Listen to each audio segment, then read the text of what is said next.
right, so we're here on Ponte Umberto in Rome. This is one of the most famous overlooks and best photographs you can get in Rome. And just off to my right here, past the bridge, is the beautiful Ponte St. Angelo. That's the Bridge of Angels. And to the right, you can also see all three domes of the Vatican. So this shot's really interesting because we're on a bridge, which is really great because it works perfectly for sunset. Since we're positioned right on the stone balustrade here, we can shoot and nobody can get in front of us. It's really, really nice and convenient because we just have a waterway to work with here. So in addition to the big tripod here, I also have my TFA01 with a small BH20 ball head on it. That's going to play as my second camera here, and it's going to be set into portrait or vertical orientation. So this camera here is going to be set up for my traditional blend. We're going to be blending a sunset with a blue hour tonight.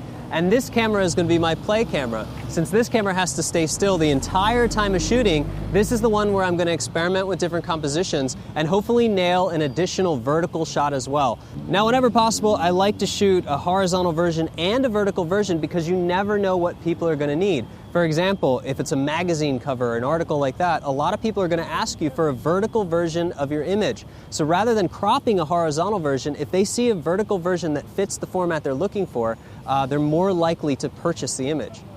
To talk a little bit about my setup here, I've picked this specific position on the bridge, plus or minus maybe 10 feet on either side. And the reason is, if we look at the sample image here, you can see how the composition on the left side, the bridge actually leads right into the Vatican before everything disappears into the trees. I've taken two more example shots. Here's a shot a little bit to the right of my position. And as you can see with this image a little bit to the right, I'm starting to cover up the Vatican with the trees. Now, obviously, we don't want to do that because the Vatican is pretty much the most important subject in this photograph. It really makes up the core of the subject. Now, the next one I want to show you is me positioned a little bit to the left. Now, a little bit to the left doesn't destroy the photo, but it also moves the Vatican dome to the left. So the Vatican isn't really the last object that terminates into the trees anymore. We have some extra buildings to the right that don't really need to be there. So the position I chose is the one that I feel has the strongest composition. It leads from the left to the right into the Vatican, which is the most important subject, and then gets lost in the trees, which is really nice. Another thing that I've done is I've framed much more sky than I've done water. Now, if this sky turns into some brilliant colors like I'm hoping it's going to, I'm going to be really happy that I have all that extra sky to work with. The water will reflect some of that sky, but really I just want to concentrate on having some of the basic reflections of the Vatican. So as long as I'm not cropping the tip of the dome reflecting in the water, I'm pretty good. I'm going to go ahead and frame mostly sky. Now, up until this point, I've also been using my 14 to 24 lens or my 16 to 35. But with this example, I'm going to show you what it looks like shot at 35 millimeter. So here's 35 millimeter. It's way too wide. There is so much dead space in the foreground of this river and whatever that collapsed little barge thing is to the left. While it's interesting and it makes an okay photo, it's really not isolating the subject like I want to. So for this photo, I'm using my 24 to 70 lens zoomed all the way to 70 millimeter, which I feel is a really nice composition to frame this subject. Now the second camera, the Fuji X-E2, has the 55 to 200 attached.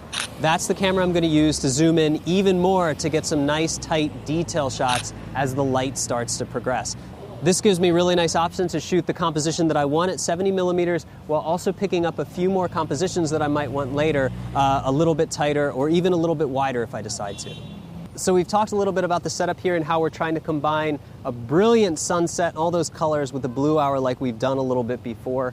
This shot really sings when it's in perfect harmony with just brilliant colors of a sky and a late blue hour when all those lights are on in the Vatican and the bridge and the different buildings back there. Now these clouds are really interesting. When I got here about 45 minutes ago, there were a little bit more variations in the color, but right now they've gotten really thick and black. They actually look like they're going to turn into rain clouds. So this could actually be really, really nice when the sun sets, or it can be an absolute failure, in which case I'll have to come out here again and try this shot one more time to try to get exactly the right conditions. Now, as I said before, this is a very iconic shot in Rome. It might be the most iconic shot in Rome, and I've been shooting from this position for the last few years. In fact, it's one of my favorite places to just come and casually shoot if I don't have anywhere else to go for sunset while I'm in Rome. So let's take a look at two examples of some of the really nice sunsets I've had. So this one's from 2 years ago. It's zoomed in a little bit tighter than I have framed at 70 millimeters now. And you can see that the sky just exploded in orange colors. It's just a mess of color and texture, and I love it. And actually, it was my favorite shot in my portfolio for a really long time until I recently captured this shot. This photo is also shot at 70 millimeter, but it has this crazy vortex sky. Now, believe it or not, this color that you see in the sky is almost all straight out of camera. All I did was a slight white balance adjustment to bring out the reds just a little bit more. But in all my years shooting Rome, that was the most amazing sky I've ever seen. It was so amazing that I heard people talk about it on the news the next day, how amazing the sunset in Rome was the night before. Now, both of these shots have one big thing in common. They're blends of an incredible sunset and a beautiful blue hour, both of them together. And that's exactly what I'm going to try to do tonight. But with these clouds, you never know what you're going to get. It could be magnificent or it could be an absolute dud. Now, I'm hoping for obviously the magnificent side of this, but you never know what's going to happen. Now, about an hour ago, we set up a GoPro time lapse so you guys can see just how these clouds have progressed over time. And through that time, you can see how they've gotten thicker and darker, like they're going to rain. Now, we're here in Rome right now in the extreme off-season in the winter, so even in peak times of the day, it's still going to be much less crowded than it is, say, in the summer at the peak of their season. But this being a very popular location for photographs, there's going to be a lot of people lining up along this bridge. That's why it's really nice to condense the imprint of your tripod as much as possible to prevent people from tripping over it or knocking anything or jarring your shot while you're working, and also being polite to give enough people space so that they can set up their shots comfortably as well. So you have to sort of manage your space here, and if it is a very busy time of year, the best thing you can do is get here an hour to an hour and a half early to make sure that you can stake out the exact shot that you want with the composition that you want so that everybody doesn't take it by the time you get there. That's very important. Another thing I want to address is the importance of keeping your gear safe in an urban environment. You always want to make sure everything's within eye shot, and if you have a bag, make sure it's sort of tucked in front of you. You don't want to leave any bags open or off to the side and out of sight, just in case there's people around who might take your gear. So make sure to just keep an eye on everything, and safety is the key to make sure you'll never lose a thing. So at this point, there's nothing really new that we're doing in this scene. I'm going to be capturing exposure brackets, whether it's going to be 3 or 5, depends on the amount of light in the sky. Right now it's really flat, so I could get away with 3. Now, I've been shooting here for years, and out of dozens of attempts, those 2 photos are the best and most amazing skies I've ever gotten. So at this point, it's just a waiting game, and we can be here for 5 days and still not get what we want, or we can get here on day 1 and get something amazing. It's just all down to luck once you've used the skill to put yourself in the right place. So the key to this image in particular is blending a sunset and a blue hour together. So it has to be an extraordinary sunset where the sky lights up with great colors, and it also has to be a late enough blue hour where we can start registering all of the lights on the bridge, the buildings, and the Vatican. As the blue hour progresses into a late blue hour, that also means we're going to get those same colors and lights reflected in the water. So that's the right frame we want to use with the blue hour, and then we want to combine the sky from the sunset with that frame and merge it together. The reason you can't do this in one shot is because by the time all of the lights turn on in the city and everything's reflecting perfectly, all of the light in the sky will already be gone. So obviously, this much intense blending is going to require some really clever post-processing. We're going to have to adjust each of the frames so that they blend seamlessly, and you can't tell that it was 2 different moments in time. The goal is to have the viewer believe that nothing's out of place, that the blue hour shot doesn't have too many harsh shadows because it's dark, and that the sunset isn't too bright on the buildings. So I've been here for a little while now, and based on my experience with this location, I can tell that the sky is not going to live up to my expectations today. I'm going to be in Rome for another week, so I'm going to try a few more times to get the conditions I really want for this shot. But when I do come back here, I'm going to use the exact same position with the exact same settings, so don't feel like you're going to miss out at all in the instruction.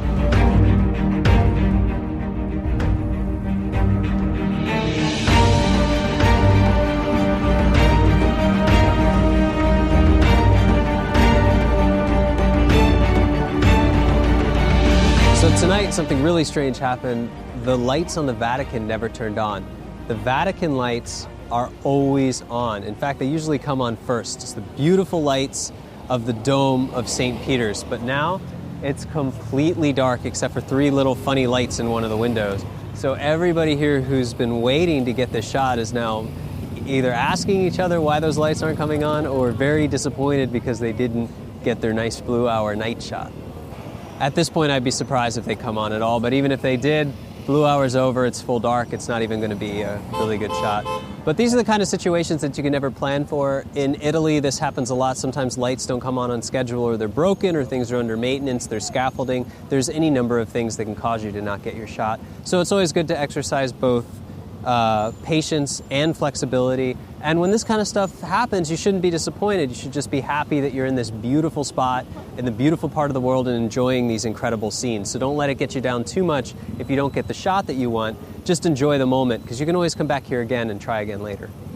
Now, for the sake of this tutorial, I'm going to make sure that I come out here again and again, try to get that key shot that I wanted with the perfect sky, the perfect blue hour, and of course, the Vatican lights coming on.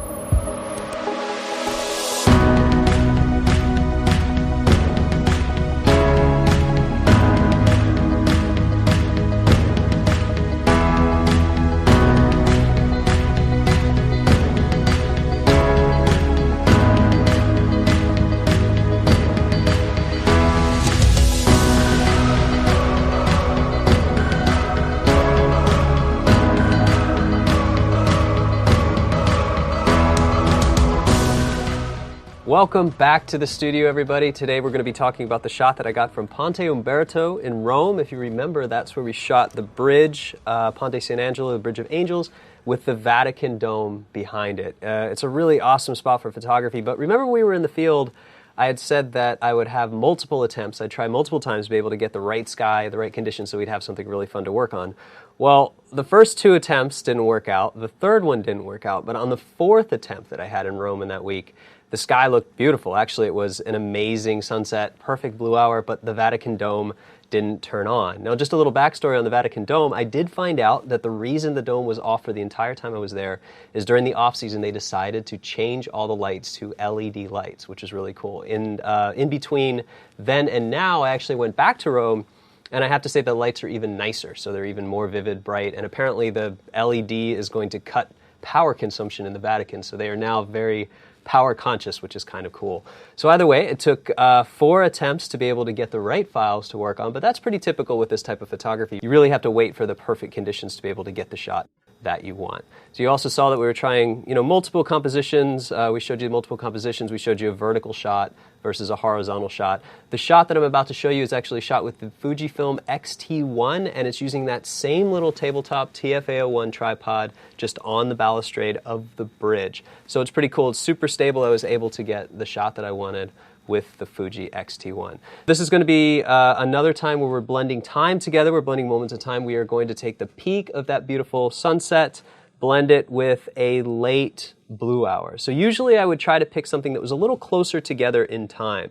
So if you think about blending black and white together, it's easier to blend shades of gray because they're closer to the same. So the farther you reach out in time, the farther you take a daytime shot into a nighttime shot, the harder it is going to be to blend together. So the idea is, no matter what you do, whether they're close to time or far out in time, is to try to find a way where you can bring those values back together, similar to how we've been doing things this whole time with making sure that our blending points match. So for blending highlights in, make sure the shadows sort of match so that any overlap with our highlights on the scene below will blend in the shadows. So we're going to be doing similar things here, but we're also going to be blending this awesome sunset with this blue hour. So it's going to get a little bit more complex in the layering than we've done so far, but I'm going to break it down in a simple process that you guys can understand. So let's get started. Here we are back in Capture One. Remember, this is a Fujifilm X-T1 files. These are RAF files.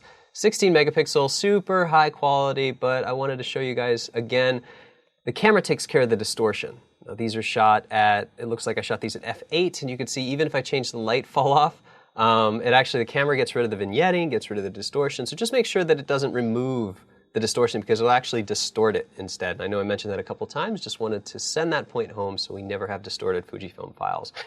Here's what we shot. I shot the best of the sunsets. You can see we have pinks, all sorts of hues of blue, oranges, gorgeous sky, really flat in the foreground. You can see the lights are just starting to turn on here. We waited a long time between these shots, but you can see here is the last blue hour shot that I captured. So right now it's really dark. We're going to have to do a little bit of work on the shadows to bring it up, to somehow get it to match into the scene. So best case scenario, we're going to end up with a sky similar to this, though not as blown out, with a blue hour that's similar to this. But we're also going to have a unique issue too that we're going to have to solve in post, which I'll walk you through the process. Is right now, look at the sky here, the blue reflects blue in the water. It's natural, it's the way a reflection works. Take a look at the sunset.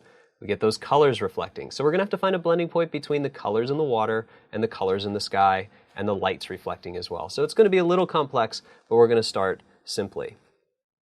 The first thing that I like to do, I don't just want to take one file and blend it into the other one. This may seem interesting, but right now we have a fairly high dynamic range scene, meaning that there's a lot of light, and I need 2 exposures to be able to blend this seamlessly.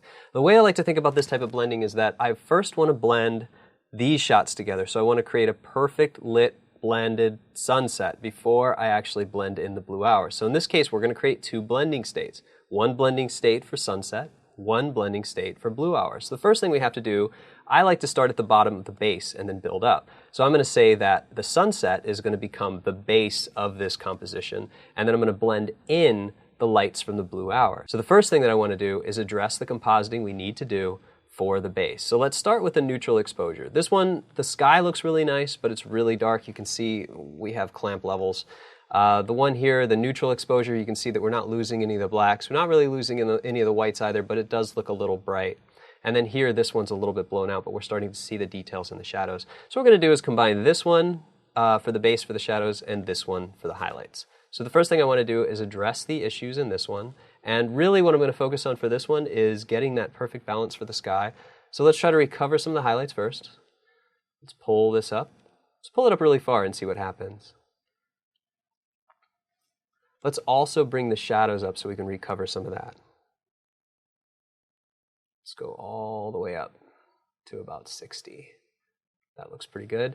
Now, I'm still having some issues with the sky. I feel it's a little bit blown out. So what I'm going to do is pull the whole exposure down just a little bit. We'll try to make it around 0.03. And now here's where I can do my adjustments. I can basically pull the shadows, pull the highlights. And what I'm really trying to do is, I like this hotspot here, but basically I want to be able to control that in Photoshop later, add a little bit more vibrance before I start to pick those values back up. So we'll just pick something right around here. Well, that looks pretty good.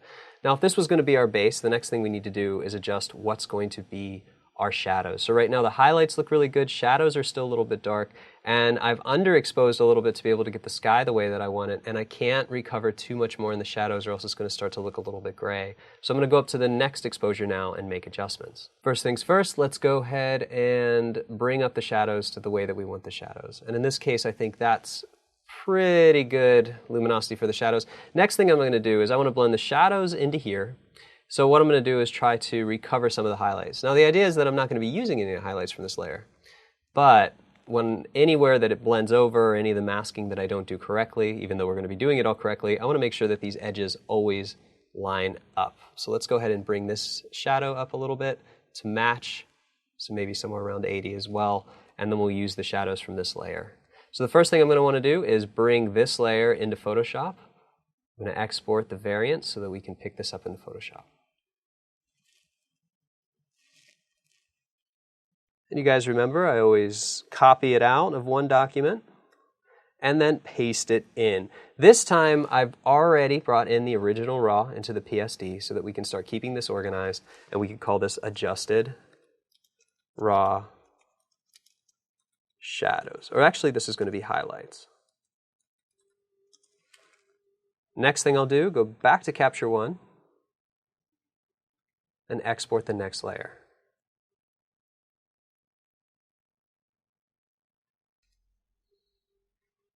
Perfect. Let's go ahead and bring this in as well.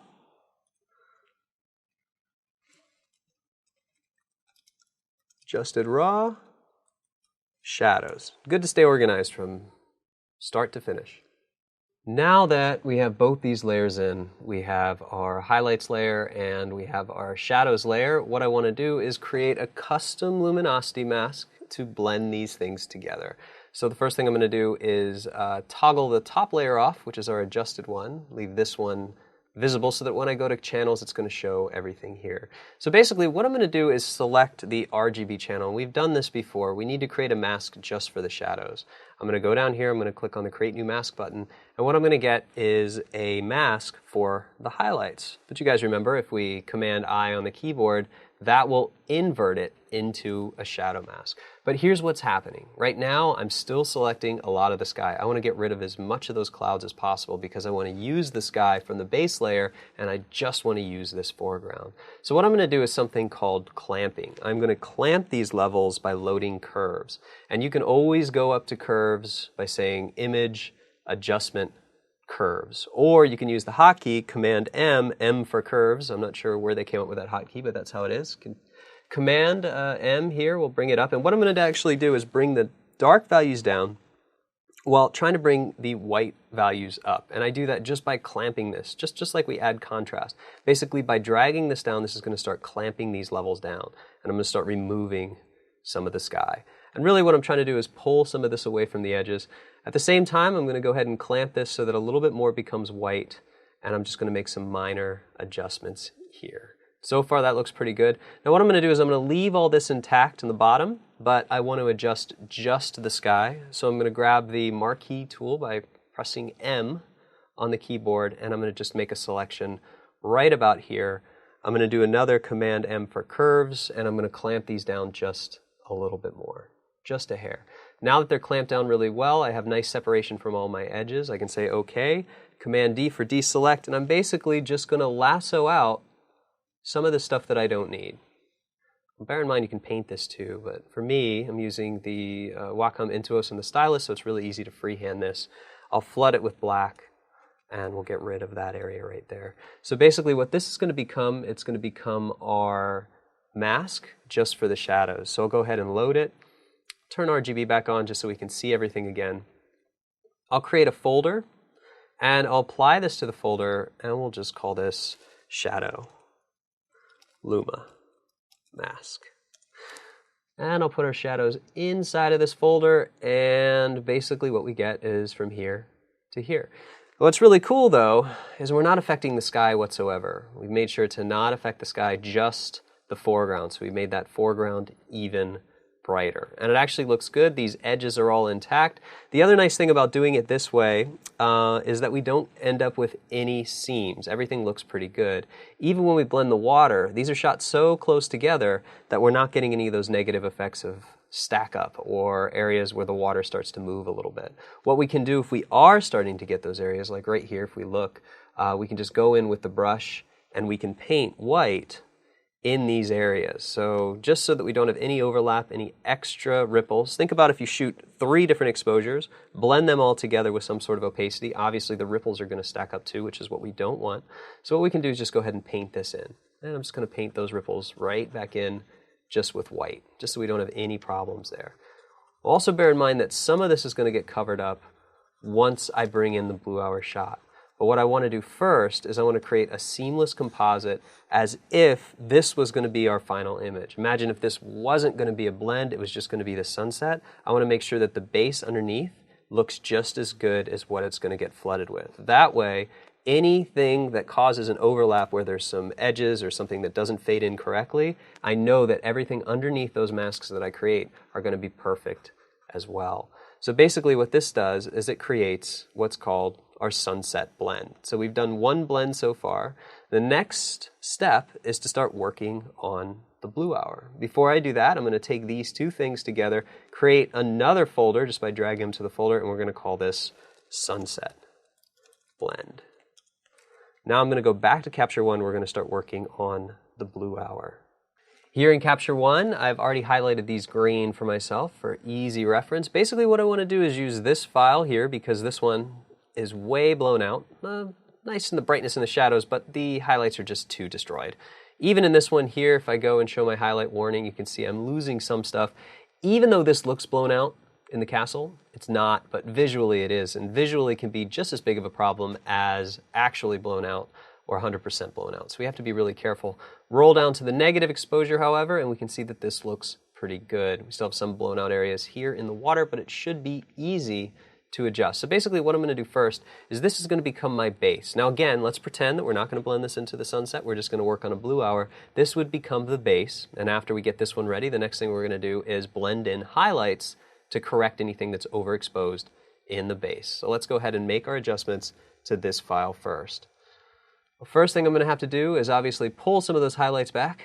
Don't worry about the sky too much, so we'll just go ahead and change that. Next thing, obviously, if we look at the shadows from this layer, much brighter than this. So we're going to have to adjust the shadows as well. Let's just pull those up a little bit and make it just something like that. And that's already starting to look like a really good blue hour shot. We're just going to have to address the lighting. So after this is done, let's take a look at the next exposure.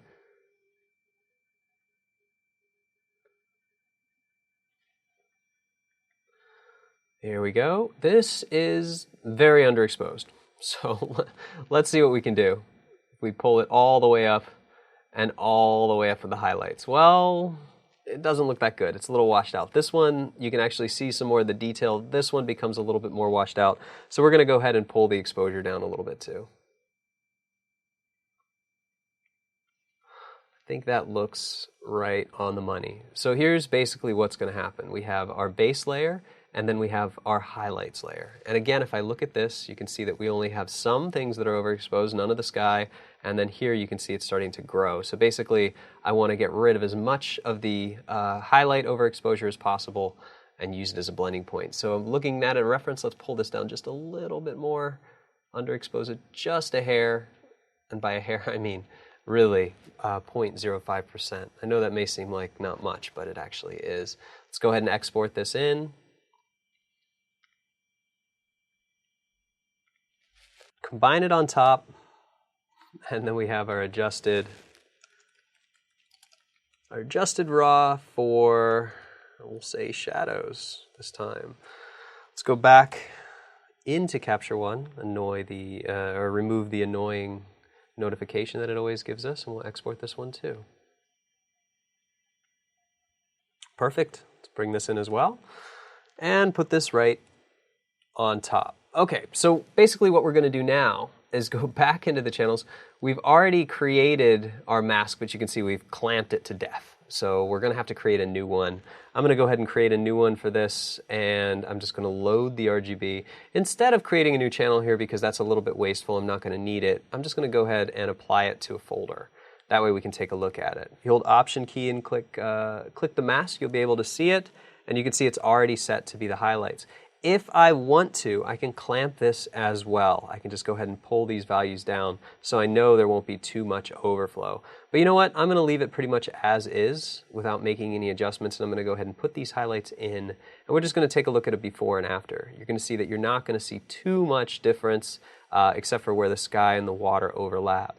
What we're going to do here is a selective replacement. I'm going to create a mask on here, and just in the areas that I want to fix. Since I have this mask as a controller, I'm going to have a new mask on this layer so that I can go ahead and brush in very simply using a flow. I'm just going to pick 30 here. You can see that I can go ahead and brush in these lights. You'll see these lights get smaller and a little less exposed around here, this window. Anything that I feel is overexposed, especially around this castle here, I just want to go ahead and blend it in. As I start to turn this on and off, you'll see that this will now be more correctly exposed. Well, thankfully, these cameras pick up a lot of dynamic range, so you won't have to do much. But see how this light is really blown out, really big? With the underexposed one, I can actually pull it in. It makes the blown out portion of the light itself a lot less intense. All these areas here, between the tree, all of this stuff, all of these little things, I'm just going to go in and fix. I don't really want this to be overexposed back here. I want to be very careful that none of it is. So we'll go ahead and pull the exposure down here, pull it all down here, and just be very careful. Sometimes we'll get weird paint artifacts, so if you get any of those, just go ahead and black them out. Don't paint them in. It's pretty easy. Again, you can do this with a selection tool. I already did the sky with a selection tool, but this, for some reason, this kind of stuff is just easier to paint. Probably because you get a softer edge. Here's where it also gets fun. See these areas here? I want to go ahead and fix these areas of highlight. I'm going to use a very light-handed brush, very soft brush. And I'm just going to softly brush in these pieces. So I just want to go ahead and make sure they're okay. If you get things that are happening here, I'll take a look. I'm going to go ahead and brush that out. Any parts that look strange, be very careful. Sometimes if you just want to correct for the highlights, you have to be very soft with the brush, especially down in these areas here. You just want to fix the highlights. You don't want to mess with anything that's around these areas. Especially this one here. That one is way too bright. Bringing in the underexposed layer, basically just pulls its imprint down, makes it less predominantly blown out. Very easy. This is the Fujifilm X-T1. I was shooting 3 exposures, so that's a -1. You can see that if I wanted to get this down even more, I'd need a -2, so I would have wanted to bracket 5. The Nikon does 5. Currently with the firmware with the Fuji X-T1 only does 3, so you have to do the other set manually if it's something that you really want. For this case, it'll work fine though. So we'll go ahead and back this out. That looks pretty good. So far, so good. Let's just take a look before and after. May seem small, but now we have no blown out values. So we blended these things together here. We're just going to make this, keep the naming consistent. This is going to be highlights Luma mask.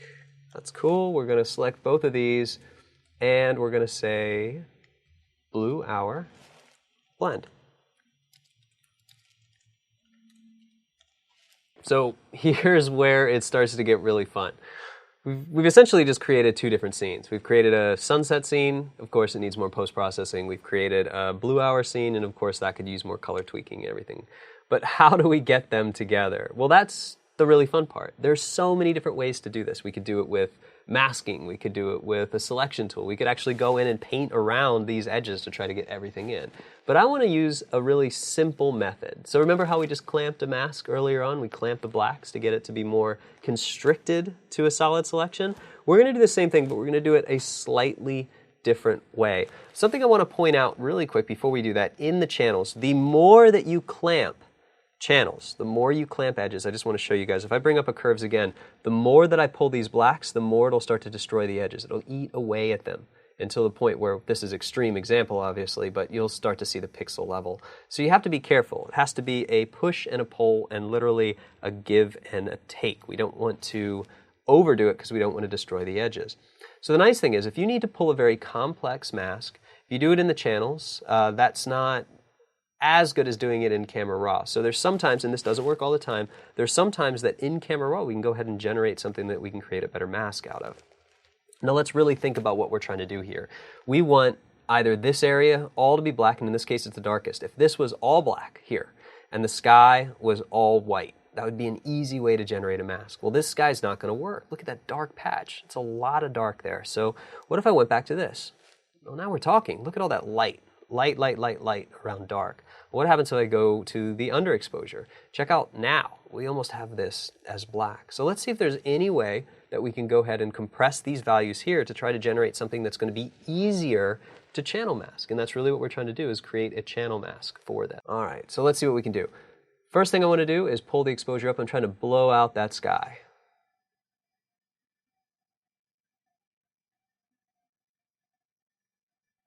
All right. That looks absolutely crazy. So let's go ahead and do more. Let's blow out more of that sky. That's actually pretty awesome. And you can see how blowing out that sky has actually left these dark areas intact. So I almost have a selection here, though it looks completely blown out. But what I'm going to do is I'm going to take this into Photoshop and I'm going to take it a step further. So let's export this as a variant. All right, let's bring this into our document. I'll go ahead and save right now as I do this as well. It's a good practice to always keep saving. And paste this in. Oops. That's a problem. If that doesn't happen, if you do the Command All, Command Copy, Command Paste, and it doesn't work, you can always open your most recent file, and that's going to be the one. So we'll get this in, copy it, close, and we'll paste it in here. Perfect. Now, right now, this may look a little bit funny. This is just what I call a utility layer. It has no bearing. It's for placement only. We will not use it. We'll delete it when we're done. But here's what we're going to do with it. With this now applied and intact, top layer, if we go to the channels, now the channels are going to reflect that layer. So basically whatever's active in the layers will always be reflected in the channels. Let's load this as a selection, and I'll make a new channel out of it here. I'll deselect and we'll take a look. Well, that looks really good, except that I want it to be completely opposite, so let's invert it. Well, that looks really great. Look, we basically made a selection of the foreground, and now we just need to get rid of some of the background. So here's what I'm going to do. I'm going to go ahead and select just the sky here. I'll find a bridge as an intersection point. Command M for curves, and what I'm going to do is try to clamp the area right around that tree. That's all I'm going to do. Just try to get rid of all of that. Make it very clean and very seamless. Perfect. That's exactly what I want. Now what we're going to have to do, though, is we're going to have to go in and clean some of this up. So I know that I want 100% of this here to be shown through, because this is essentially going to be our mask for the blue hour scene. So why don't we clamp it just a little bit more? Just a little tiny bit more to get rid of some of those regions. And I'm going to go in with my brush, and I'm going to set my brush less of a soft edge here to 100% flow, and I'm just going to paint some of this in. So we'll paint everything in that we know needs to be there. Basically just everything here. Just like that. So this is basically just I call this sort of a broad stroke. So this is basically just going to be everything that we know we need to be there. The next thing I'm going to do is I'm going to go in and I'm either going to paint, see these little areas here, or I'm just going to start drawing with the lasso tool, and I'm going to get close to these edges. I'm not going to worry too much about some of this detail, and I'll explain that in a few minutes. Around these trees really isn't that important. But what I'm trying to do here is leave a lot of the anti-aliasing intact. Now, if you're not familiar with what anti-aliasing means, it's actually it's soft edges that are created around any image in Photoshop, especially around selections here. And it basically means that all of this will be an anti-aliased edge. So it won't really have a feather, it's just going to have feathers between pixels. So if you think about cutting pixels, it would just be a jagged line. Anti-aliasing creates feathered edges around pixels. So by doing this, I'm going to keep most of that intact. And I'm just using the lasso tool just to go around here just a little bit more, knowing that if I were to clamp this a little bit in the curves, then I'd lose some of that anti-aliasing that I really want to protect. I also know that since I've spent a lot of time blending what was underneath, I don't have to worry too much about this being perfect. I just want it to be pretty good. In fact, I'm going to make it almost good, like almost finished, just like this, just broad strokes. And then once I get it in onto the mask, I'm going to make some additional adjustments here. I'm not going to worry about anything around these trees. I'll get rid of that because I messed it up. But I'm just going to go ahead and do the base of these trees. Something like that. I'm going to flood it with white. Very simple. Not perfect yet, but what I'm going to do is go ahead and load this, go back to the layers. I'm going to create a new mask here by first creating a folder, creating a new mask, and where this is going to be Final Blend. So with the Final Blend, I'm going to go ahead and just throw this to the bottom because we don't need it right now. I'm going to zoom out so we can take a look at what's going to happen here. I'm going to put my Blue Hour blend inside of Final Blend, and you can see now we're starting to get something that's looking like a blend. So here we go. We've started to get the basics of blending in the Blue Hour with the background. So this is a great start, but we still have lots of cleanup to do to get this to be seamless. I just wanted to go ahead and throw this into the mask now so we can see how good it's already starting to look with minimal effort. Time to clean up that mask. So let's go ahead and zoom in a little bit, see what's happening here. Actually, to be honest, it doesn't even look bad, even though that was a bad edge. But we close in a little bit more on it, and now you're starting to see that edge. So it starts to look bad. But the cool thing is remember how we blended all of this in before? And we made it pretty similar in tonality now that this goes on top. You see how faint that edge is. So we did a really good job. It could have been 1 or 2% more, and it would have been perfect. It would have been seamless already. But I'm a bit of a perfectionist, and I encourage you guys to be a perfectionist as well, or in this case, perfectionists. Let's go ahead and let's clean this up. So again, I'm just going to use the lasso tool real quick because it's easy for me to do. It's lasso tool, lasso, and believe it or not, that is just a little window outside for the Vatican. And the other thing is we don't have the Vatican lit right now, which, is kind of lame, but it's also good that they replaced it. So when you guys visit Rome, or if you have in the last few months, this was December when I shot it, you're going to get the best benefit of the nicest new lights on the Vatican. So it's definitely a good thing. I'm just not used to the Vatican lights being off, so it was a little disappointing for us. But we make do. So sometimes you have to just work with what you get. but we still came out with a really, really nice sky.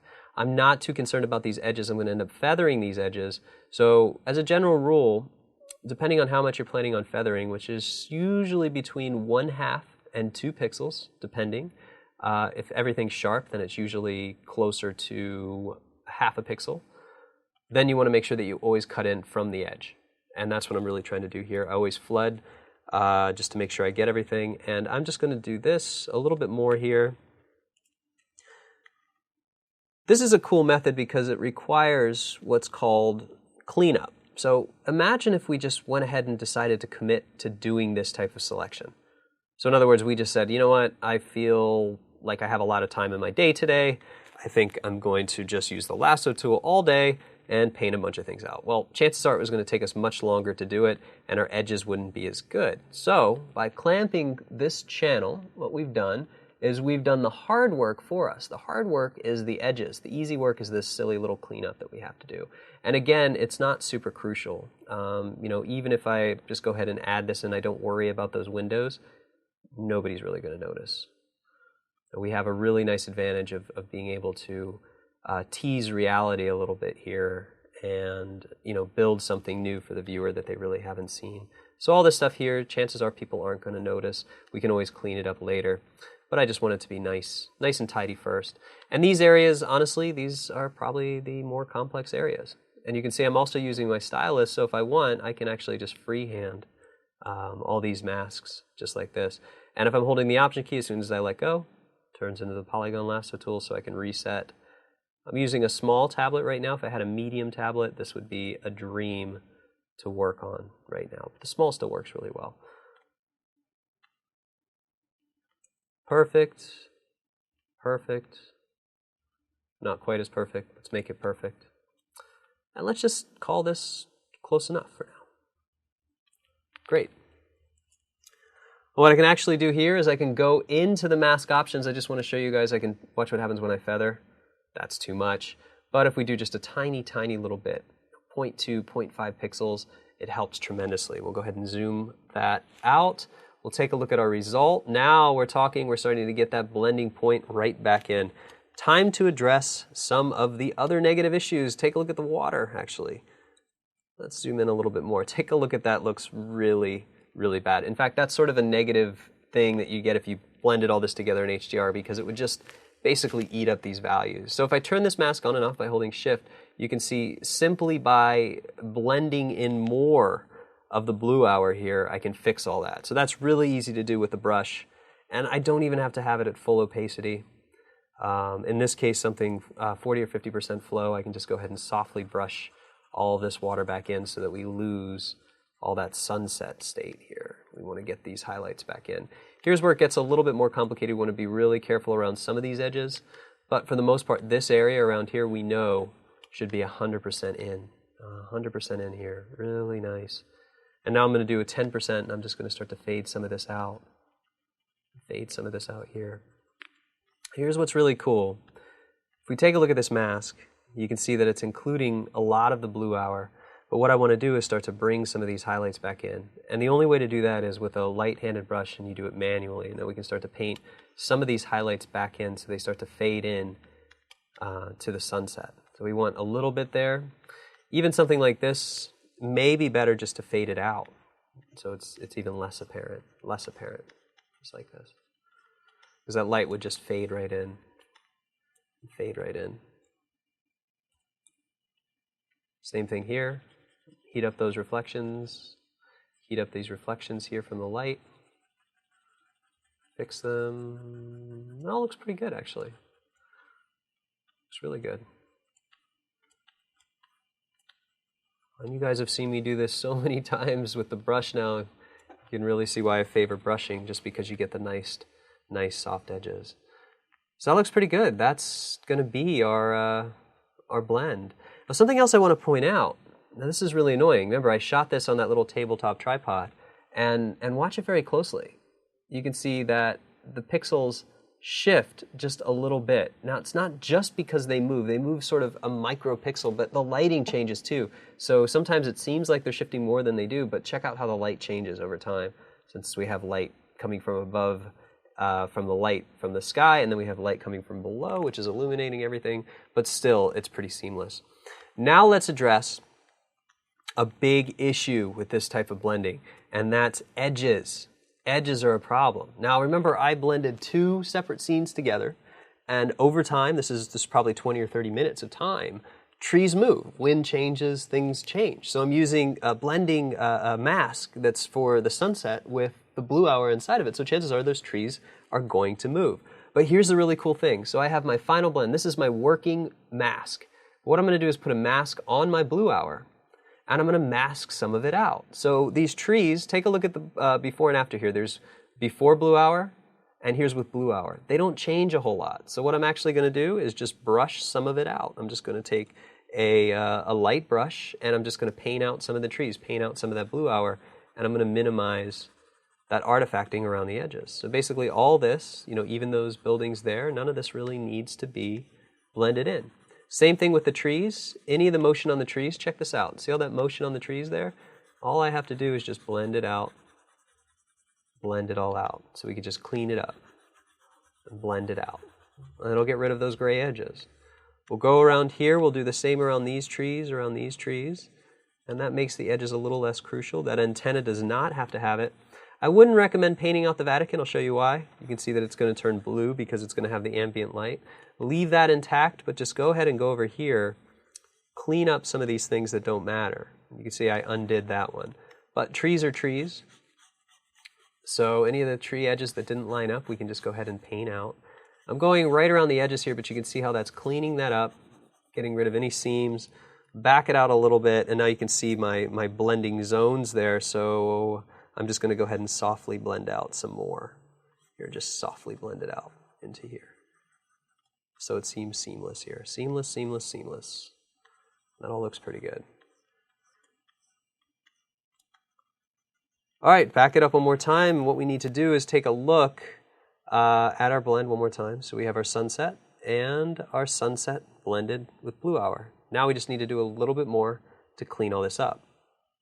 So far, edges look good. What I want to do though now is, since I decided to pick 2 very extreme points of day, if you want to blend, if you want an easy blend, pick something that's so close to blue hour that it looks similar. If you want to do something very challenging, pick something way before. Try something with some blue in the sky, or try to blend a blue hour with the sun in the sky, which can be very difficult too.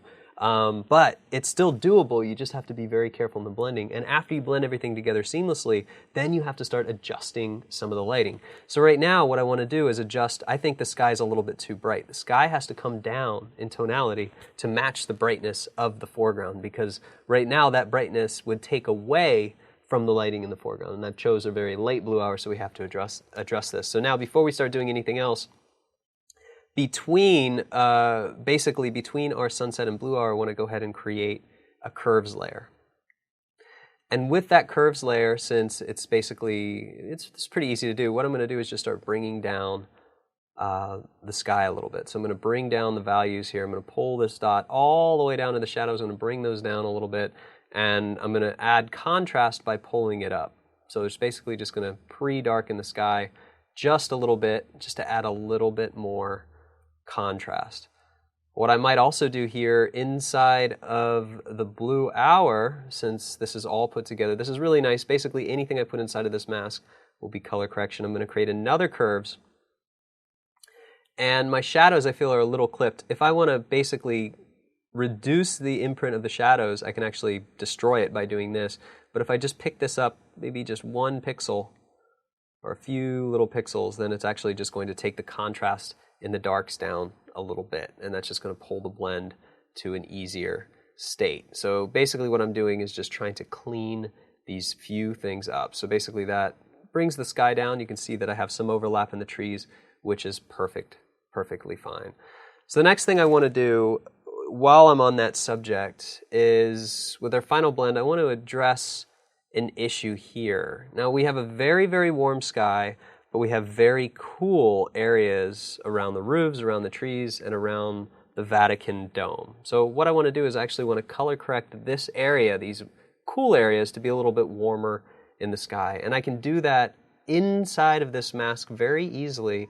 And the way that I do that is just to create another curves layer. And actually I can do this two different ways. If you prefer to use curves, you can use curves, or you can use a photo filter. In this case, I can counteract the cool filter by adding a warming filter. And you can see if I turn this on, you can see that it's going to warm up the cupola there, and it's going to warm up everything else. Right now, let me just go ahead and zoom focus right into here, and you can see that I'm starting to neutralize some of that cool tone by adding some warm tone. So from here, I can black out the mask, select a paintbrush. I'll just go ahead and zoom out, make it easy. And what I can do is just softly paint in some warmth here. So just adding warmth to where it was cold. Here too, adding some warmth where it was cold. And basically what that'll do is it'll warm these trees up and make it seem as though they were lit by this type of sky rather than cooler blue hour sky. And that's a very easy thing to do. Very simple blend. I call this blending, I don't call it compositing, but it does share some similarities to what matte painters do in the CG world. And that's really, bringing a bunch of things in that don't match and making them match. The difference is we actually shot all these at the same place, so technically they do match, we're just trying to color correct them back to original. So that looks pretty good so far. What I'm going to do now is I'm going to make this a bigger nested composition here. We have our final blend, we have everything, and then I'm just going to take everything here except for that original raw, and I'm just going to put it all together and we'll call it the big blend. That sounds pretty good. Next step is to go ahead and address some of the global color correction. Now that we've color corrected just for the in-between to get the blending right, now it's time to color correct and unify everything together. So remember, after we do the blending, we do additional color correction to unify those things together. Before I do that, I just want to make sure that there was nothing that I needed to clean up. I'm going to create a new layer here, and I'm going to zoom in and I'm going to see. I know that my Nikon D810 was much dirtier, but I have some of these little birds here, so let's just go ahead and clean up anything silly. I don't anticipate there being much cleanup here, or very many things to have to clean up in the sky, but you always want to comb through. Do it now is always better than later, just in case. So we'll even go down here into the water. This is a good time to say, well, you know what, I don't like some of these reflections, or this is Rome, there's a bunch of dirt, or there's people under here, or anything like that. It's also something interesting. You see this line that's going across? I'm not going to spend the time to get rid of it, but in fact, I usually leave it here because it's sort of a mooring line.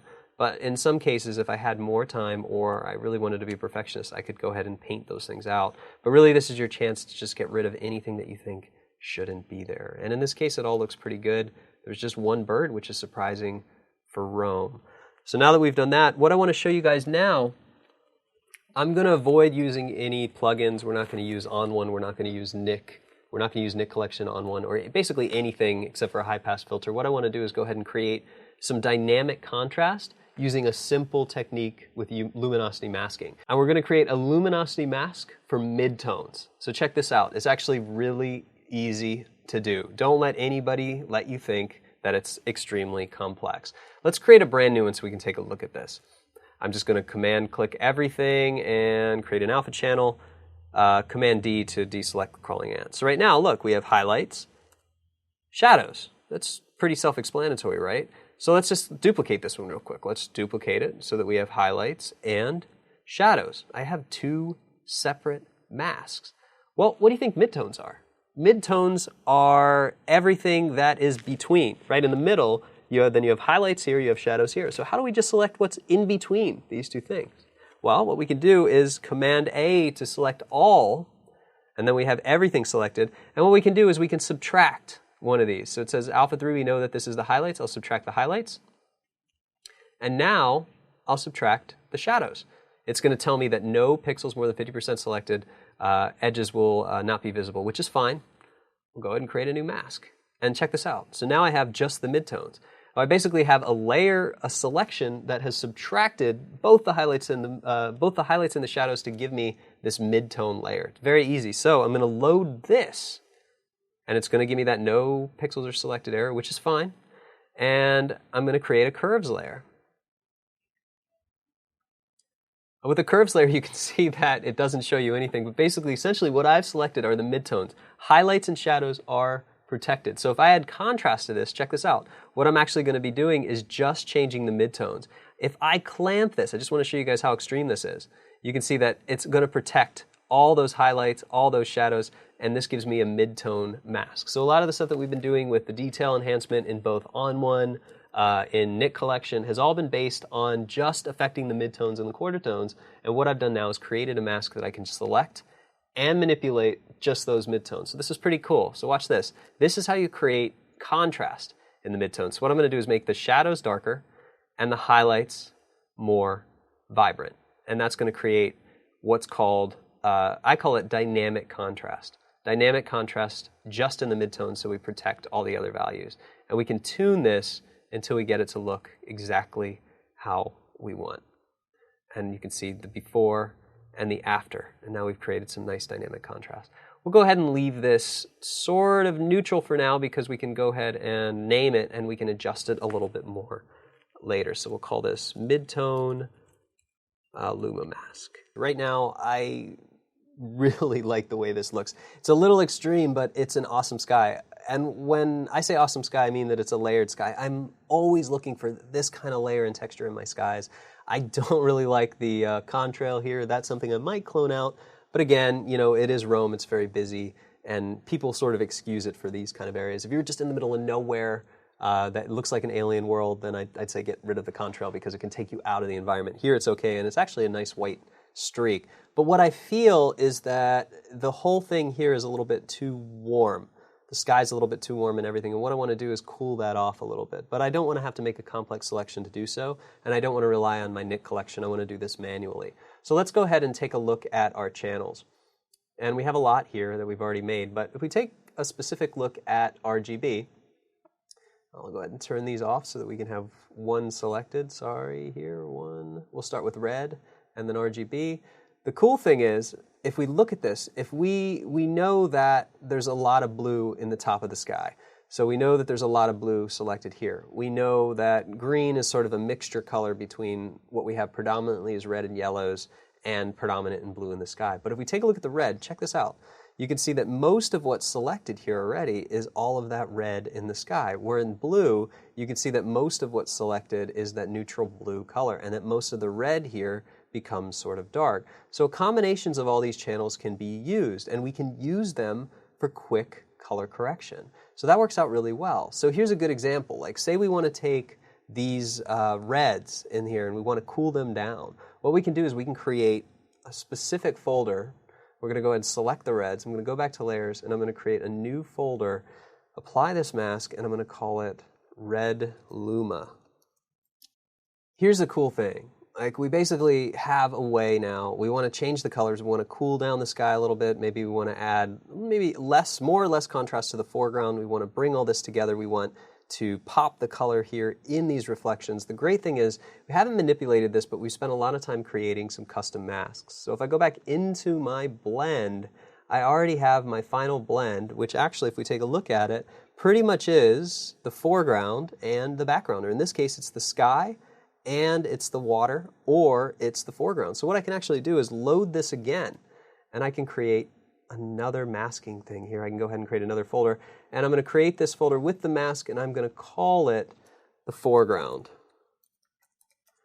And what I'm going to do is select this again, and I'm going to invert it, so Command-Shift-I for invert, and I'll create another folder, and we'll call this background, or in this case, sky. So anything I put in this folder will only affect the sky. Anything I put in this folder will only affect the foreground. So here's what's really cool. If I say create a curves. Inside the curves layer now in the sky, I can basically change the brightness and everything. Now, that looks horrible, but I can change the brightness, contrast, and everything of just the sky and not affect this area in the foreground whatsoever. So that lets me do some very cool things. I could increase the red overall, or I can change the tonality altogether. So let's say I can do this. So the first thing that I want to do is go ahead and change the blue. So I want to cool down this sky. What I'm going to do is just go ahead and cool down the sky just by pulling this blue over. So you can see if I go too far, we create purples. Purples aren't a bad thing. This is a little bit too much. But if I just pull this over a little tiny bit, I'm going to go ahead and cool down those values of the sky, and I'm going to get more crisp blue in there. The second thing that I can do in the RGB very quickly is I can go ahead and clamp that a little bit just so I get more intensity back here. That's what I wanted, just a little bit more intensity to put back. Let's go ahead and shelf that for a minute. The next thing I can do is actually go in, create another curves layer, and let's put some of that red back. So let's really concentrate on this area. If I pull the red over, you can see that I can create more red. And this is kind of cool too. If I mess with the green a little bit, I can make that an orange color instead of a red. Going back to the blue, if I pull the blue down, you can see that that's going to make it an even more intense color. So see this? It's going to turn it into a yellow. So what I can actually do, just with some simple adjustments here with the RGB, I can actually change the sky from this to this. It's going to create more color and a little bit more luminosity here in the reds. I'm going to take that one step further just by adding a little bit more red to the sky. And here's what I'm going to do. I don't want this to be throughout. I created this layer to cool down the sky, created this layer to warm up the sky, but I only want it down here in these bottom clouds. So what I'll do is I'll select the gradient tool and I'll just go ahead and paint so that it fades out to about this point here.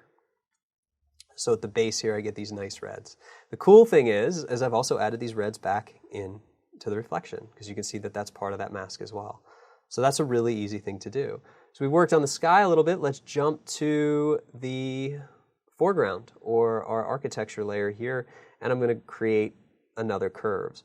So remember, I have this contrast that unifies it all back together, but what I can do is just start to make some subtle changes here to the brightness, just some small tweaks.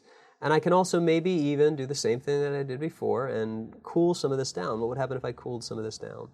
Well, it's going to clean it a little bit. I don't want to cool too much of it down. I think I'm actually going to leave it intact. I'm just going to go ahead and work a little bit on this RGB. So I like to soften a little bit of that contrast throughout while protecting those highlights. It makes it a very simple thing to do. Now, another thing that I can do, let's go ahead and take this entire blending layer.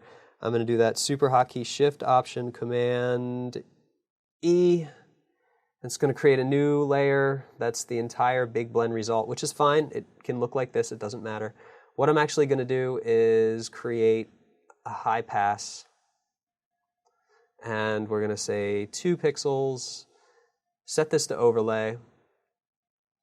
And here's the cool thing about this. I already have a mask for the foreground, so I don't have to worry about it affecting the sky. And if I zoom in, you can see that now I get the high pass just on the foreground elements. And that's very powerful because I won't get any haloing at all. The only thing I'm going to have to do is create a mask here. Remember, we don't want to sharpen any of the water because that sharpens the artifacts in the water. So what I'll do is I'll go ahead and show the, let's see, make sure that I select the brush here, and I'll just go ahead and paint it out while showing the quick mask. I don't have to worry about the top. The top's already taken care of. I just don't want all this to be sharp. I want that to be soft. But now I have the high pass filter that lives inside of the foreground layer. Now we can go back to the sky. We can make some other small tweaks. It's pretty nice. So we already have these curves here that are popping up the reds. You know what I might want to do in the RGB as well is actually drop the contrast just a little tiny bit to really cook those reds. Pull the highlights up a little bit just to give it a little bit more contrast. I'll go back into the red channel and I may even add just a little bit more intensity to those reds there. So it gives it some nice tonality. The curves here is global. That looks pretty good. The curves on top of here adds a little bit more personality back in there. Might be a hair too much. Let's go ahead and pull that back down a little bit. This is where it gets a little bit more crucial as far as what you have to do. All that looks pretty good. We have a sharp foreground, blended foreground, and now let's go ahead and tweak that midtone again. So this is kind of cool. So what I've done is I've basically blended each area separately, and then I've created a unifying blend, not a unifying blend, sorry, a unifying correction on top. So this will help pull it all together. So now I can go ahead and really pull these midtones down and create something that's extremely dynamic. Protects the shadows that I already tweaked and the highlights. That looks really good. It's about this time that we should take a look at the histogram. I'll look here in the histogram. We have a little bit of clipping here. Most of that clipping is going to be occurring in these lights, but even here, that may be getting close to a little bit blown out, but remember we have color corrections on the sky. So if anything looks a little odd, say in these curves that we did here, just for the color, I have a couple choices. I can either go into the curves there and make some changes to the curves, or I can just paint out the areas really quickly that I don't want it to be as intense. But in this case, I'll just go back to the RGB. I'll unclamp that little bit of RGB that I added just so that it pulls it back down a little bit. Doesn't make it so blown out. We'll keep that really clean and really easy. So here we go. This layer, this was our utility layer. I'm going to go ahead and throw that away. I'm going to save this just in case Photoshop decides to crash.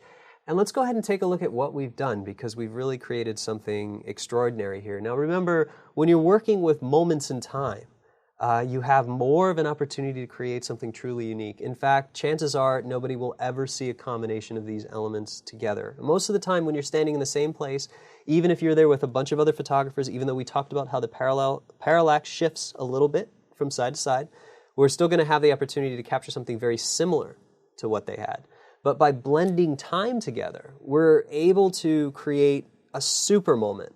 A moment that represents an entire memory of this event unfolding. So this is what I remember. All the colors, everything in the scene, the colors of the sky mixing with the colors in the foreground, the colors from the Vatican, even the not so much colors and light from the roof of the Vatican. But this is what I remember as an entire event. So we're able to put this all together and give people that something truly unique and something they'll never see again before. And even if you try to repeat it, it won't come out the same the second time. So let's go ahead and take a look at what we've done. We've gone a long way here. So let's go ahead and turn off the color corrections that we've done. Now let's go ahead and take a look at our original RAW, which is here. And our original RAW went from here all the way to here. If we look at it again in stages, we have our original RAW. I'll go ahead and turn all these off. Our blend of sunset, which is already a very beautiful image. And then we have our blue hour added in, and then a little bit of cleanup, there wasn't much. And then check out the color corrections that we've done just with 3 simple steps. And it looks really good. Now it's really starting to come alive. We can just make any more tweaks that we want, any more tweaks to the values and the midtones, and we have ourselves a very unique and very beautiful image as a result.